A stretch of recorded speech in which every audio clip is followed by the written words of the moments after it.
Hello friends, welcome back to my YouTube channel learning academy 2.0।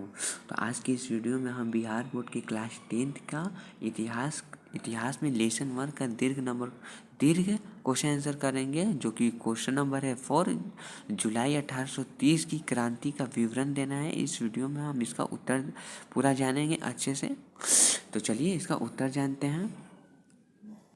उत्तर जानने से पहले एक बात हम जरूर आप लोग से बोलेंगे कि इससे पहले हम दीर्घ का लेसन 1 क्लास 10th का दीर्घ का 1 2 3 क्वेश्चन ऑलरेडी हम करवा चुके हैं। अगर कोई डाउट हो रहा है तो आप लोग हमारा इंस्टाग्राम आईडी फॉलो करके पूछ सकते हैं या कमेंट बॉक्स में कमेंट करके पूछ सकते हैं। चलिए उत्तर जानते हैं। फ्रांस के शासक, पहले क्वेश्चन आप एक बार फिर से देख लीजिए। जुलाई 1830 की क्रांति का हमें विवरण देना है। चलिए उत्तर जानते हैं। फ्रांस के शासक चार्ल्स एक्स फ्रांस के शासक कौन था उस समय? तो चार्ल्स एक्स के निरंकुश एवं प्रतिक्रियावादी शासक थे। फ्रांस के शासक जो थे वो चार्ल्स एक्स वो एक निरंकुश एवं प्रतिक्रियावादी शासक थे।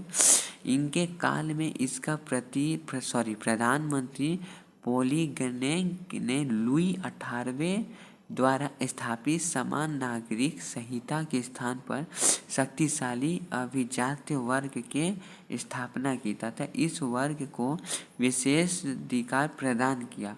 उसके इस कदम से उदारवादियों और एवं प्रतिनिधि सदन के पैलगुनिक का विरोध भी किया, लेकिन चार्ल्स एक्स ने 25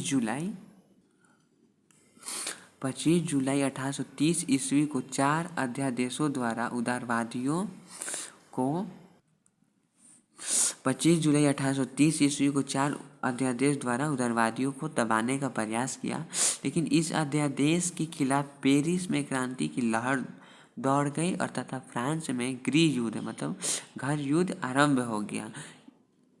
इसे ही जुलाई 1830 की क्रांति कहते हैं। तो आप लोग समझ गए होंगे कि 1830 की क्रांति हम लोग किसे करेंगे। और अगर इसके बावजूद आपको कोई भी डाउट हो रहा है, कन्फ्यूजन है, तो आप लोग कमेंट करके पूछ सकते हैं। और इसके परिणाम स्वरूप चार्ल्स एक्स फ्रांस की गद्दी को छोड़कर इंग्लैंड पलायन कर गया। जब वो गृह युद्ध शुरुआत हो गया तो उसके बाद परिणाम स्वरूप ये हुआ कि चार्ल्स एक्स जो थे वो फ्रांस के शासक चार्ल्स जो थे उन्होंने फ्रांस के गद्दी को छोड़कर इंग्लैंड में पलायन कर गए तथा इसी के साथ फ्रांस में बुर्बो वंश का शासन का अंत हो गया। जैसे ही चार्ल्स एक्स फ्रांस से पलायन हुए वो इंग्लैंड चले गए। उसके बाद फ्रांस में बुर्बो वंश का जो शासन था वो अंत हो गया। चलिए आगे जानते हैं। उसके बाद जुलाई 1830 की क्रांति के परिणाम स्वरूप फ्रांस में बुर्बो वंश के स्थान पर ऑर्लियंस वंश गद्दी पर आया। जैसे ही चार्ल्स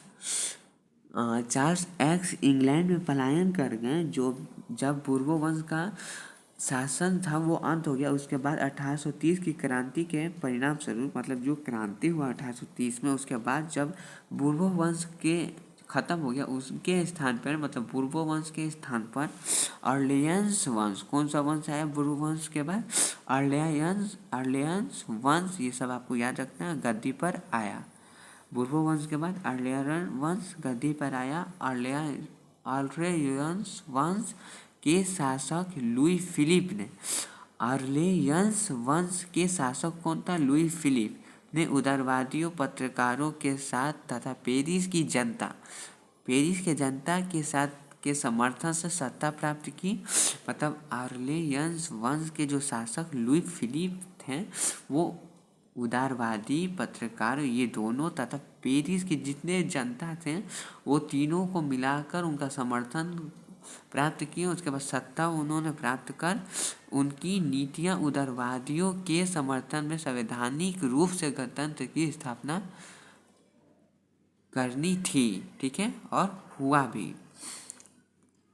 तो आज की वीडियो में हम लोग ने जुलाई 1830 की क्रांति का विवरण पूरे डिटेल में जाना। अगर कोई डाउट हो रहा है तो आप लोग कमेंट करके पूछ सकती हैं, या हमारे स्क्रीन पे इंस्टाग्राम आईडी हमारा शो हो रहा है चैनल का, उसे फॉलो करके वहाँ से भी पूछ सकते हैं। तो आज का वीडियो अच्छा लगा तो वीडियो को लाइक करें, वीडियो को ज़्यादा से ज़्यादा शेयर करें ताकि दूसरे स्टूडेंट्स भी पढ़ पाएँ और अच्छे से वो सब भी क्वेश्चन आंसर को पूरा जल्द से जल्द अच्छे से कर सके। और चैनल को सब्सक्राइब करना बिल्कुल ना भूलें। Thank you.